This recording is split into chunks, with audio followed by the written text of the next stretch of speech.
Welcome to PM DevLog episode 6. It's now been 50 days since I've started working on GrpahHub, and I think I've come a long way from just a basic idea to having a full-fledged working MVP.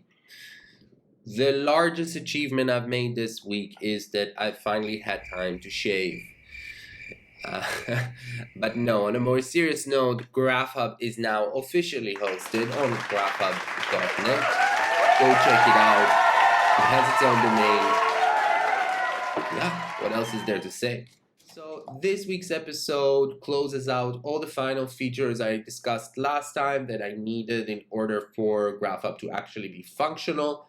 There is a basic user management system in place. I've also added the ability to create and edit concepts and lists directly from the UI. And finally, I've solved the big SEO problem, so now every page can be indexed by search engines. And as a side note, also everything became a lot faster because of the solution that I decided to go with.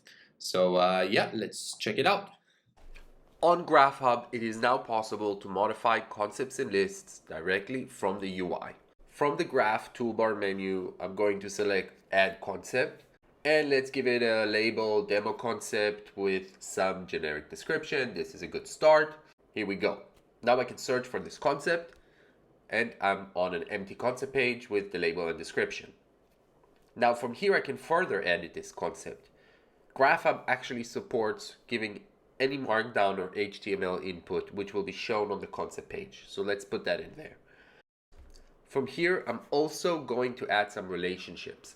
Let's make this concept a member of the houses list and make it the owner of the characters list.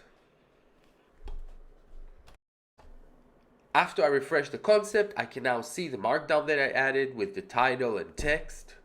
I can also see the cards that show that it's an owner of one list and a member of one list. If I click on it, I can see that it's the owner of the characters list and it's a member of the houses list.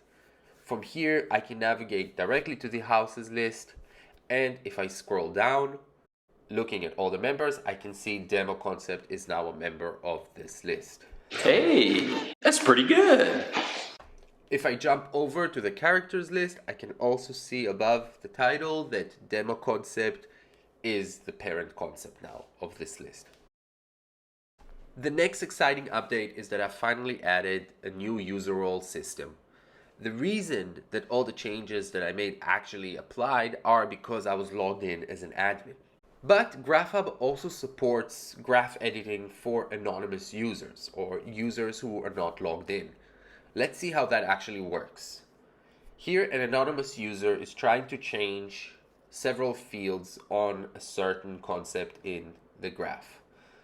Well, we can see he's changing the name, he's changing the description, he's adding it to a few lists, deleting it from a few lists, and so on. But here's where the difference actually happens. When this user submits it, he or she will actually get a message that thanks them for the submission and lets them know that their changes will be reviewed by the graph admin.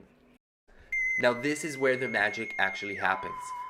Behind the scenes, the GrpahHub server has actually made a new pull request on GitHub that is asking to make these changes.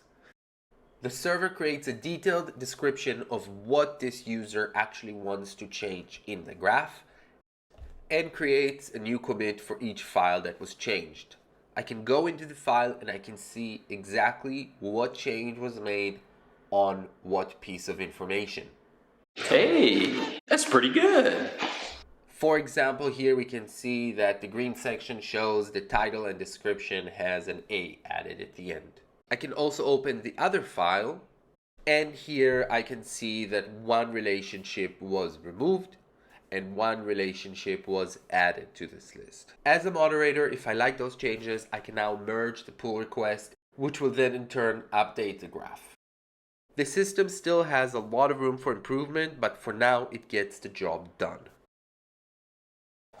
Every single page on GrpahHub will now be fully indexed by Google and any other search engine.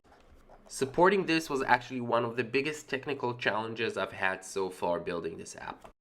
In the end, not only did I get support for crawlers to index the pages on GrpahHub, but I got a side effect benefit of it now becoming lightning fast. Last week I discovered I had a huge problem. Google is not able to index my pages.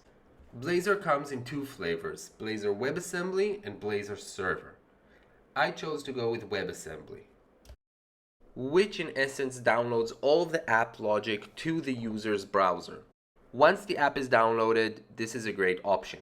But it has two major downsides. One is that when a user visits the website or refreshes it, there is a very slow load time to re-download the app.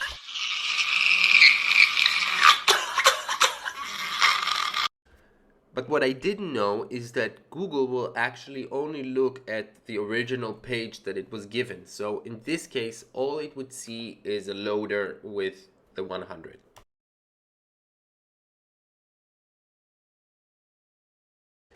At first I thought my only option would be to move to Blazor Server. This would have several advantages and disadvantages that are a bit more technical, so I won't get into it.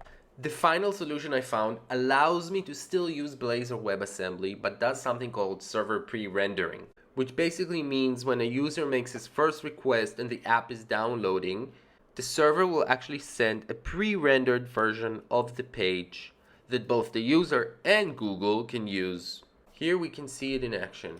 The only dynamic element we can see on the page is the login button. Once I hit the refresh button, the browser will download a new version of the app from the server. In the meantime, it sends back almost instantly a version of the page that does not contain any dynamic elements. In the meantime, the app is downloaded, and when it finishes, the page will refresh and now the login button shows up again and the app is ready to go. If you've gotten this far, huge thank you to you. You can show your support by trying out the new Game of Thrones graph on GrpahHub. And also, if you haven't done so already, be sure to leave your email in the subscribe form on the homepage.